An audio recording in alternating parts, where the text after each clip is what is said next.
माझं नाव दादा पंजीर, मी उरुळी कांचनवर आलो आहे. आणि उरुळी कांचन म्हणलं तर बऱ्यापैकी इथल्या लोकांना माहिती की तिथं शेजारी नसोबत आहे. मला जो व्यक्ती भेटेल तो म्हणायचा तू तिथं का नाही केलं, तिथं का नाही केलं. तर तिथंही खूप चांगलं आहे, त्याच्याबद्दल मी तुलना नाही करत आहे. पण तिथं आता पूर्ण उपवास कोणाला देत नाही. पूर्वीच्या काळी जे डॉक्टर होते प्रमुख, तर ते पूर्ण उपवास द्यायचे त्यांना आणि त्याप्रमाणे त्यांचं उपवासातून सगळं व्हायचं रिपेअर. आणि डायबिटीस, मला तर डायबिटीस आहे, डायबिटीस म्हणलं होतं त्याला उपवास देतच नाहीत. पण मध्ये काय ना 2 महिन्यापूर्वी माझं एक छोटं ऑपरेशन झालं आणि त्या ऑपरेशनमध्ये मला जवळजवळ 37-38 तास पाणी आणि नाही आणि हे पण नाही, म्हणजे अन्नही नाही, त्याच्यावरून ठेवलं त्या डॉक्टरने. आणि डायबिटीस असून ठेवलं, पण बाकी सलाईन नाही, काय नाही. नंतर माझ्या लक्षात आलं की आपण करू शकतो उपवास, त्यामुळे मला कॉन्फिडन्स आला. आणि मी परवा ज्योतिताईंना फोन लावला, म्हणजे आहे का जागा, ते मला एक आहे जागा, मी या.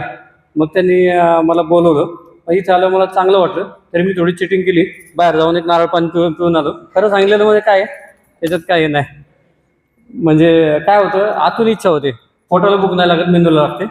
तर हळूहळू ते पण आता कमी होईल आणि भविष्यात 7 दिवसाचं करेल. सगळ्यांना धन्यवाद, वनिता ताईला धन्यवाद आणि सगळ्या सेवेकरांना धन्यवाद, त्यांनी खूप चांगली सेवा दिली. थँक्यू दादा पंजे.